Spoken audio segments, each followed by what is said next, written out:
Imagine this, the Louvre Museum in Paris, the world's most secure building, home to treasures worth billions, is robbed in broad daylight. No movie, no special effects, just a group of 4 men who turned reality into something straight out of Mission Impossible. It was the morning of October 19th, 2025. Tourists from around the world were flooding through the gates as usual. Guards were in their positions. Nothing seemed unusual until a white truck stopped beside the museum wall, the side that touches the River Seine.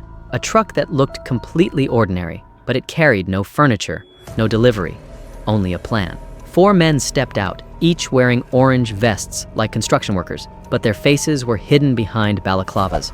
2 of them extended a mechanical lift from the truck and slowly rose toward a first-floor balcony that led straight into the Gallery of Apollo, a room that once displayed the royal treasures of France. Behind that glass wall lay jewels that had witnessed centuries, crowns, emeralds, sapphires. And within seconds, the men sliced through that thick glass using industrial-grade cutters. The alarm shrieked, but by the time guards arrived, it was already too late. The thieves threatened them with power tools and continued their mission with chilling calmness. The staff followed protocol, evacuate tourists first, but the chaos had already begun. Panic spread through the museum. Witnesses later said people were screaming, confused. Some even thought it was a terror attack. But within 4 minutes, the robbers had shattered display cases and stolen 9 priceless royal artifacts. They exited the same way they came, down the mechanical lift, onto waiting scooters, and disappeared into the streets of Paris. Total time, 8 minutes.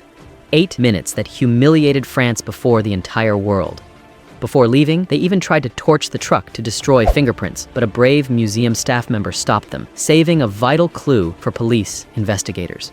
The Louvre's pride was shattered, but the question now was, what exactly was stolen? When officials counted the loss, France went silent. The stolen items weren't just jewelry, they were pieces of royal history. Among them, the emerald necklace of Empress Marie-Louise, the tiara and brooch of Empress Eugénie, and sapphire sets of Queen Hortense. Together, these pieces were worth $102 million. But their cultural value? Beyond money, beyond time. Interestingly, while the thieves took these 8 jewels, they ignored the Regent diamond, worth over $60 million, and other legendary stones like Sancy and Hortensia. This was no random heist. This was an order. Someone knew exactly what they wanted. The Ministry of Culture called it a loss not of wealth, but of France's soul. When investigators began digging deeper, they discovered something even more shocking. In the world's most secure museum, there were no CCTV cameras in the very room where the theft occurred. Even the localized alarm system on that balcony had broken down just days before the robbery. If that alarm had been working, security could have stopped the intruders in seconds. Instead, the system failure turned the Louvre into the perfect crime scene. The museum director offered to resign, but the ministry refused. The shame was already too deep, and unbelievably, this wasn't even the first time the Louvre had been robbed. In 1911, Mona Lisa herself was stolen by a museum employee. He hid the painting under his coat and simply walked out. 2 years later, the painting was found in Italy, and ironically, that theft made Mona Lisa the most famous painting in the world. Since then, the museum had been robbed 3 more times, in 1976, 1998, and now in 2025. Each time, the thieves walked out with a piece of history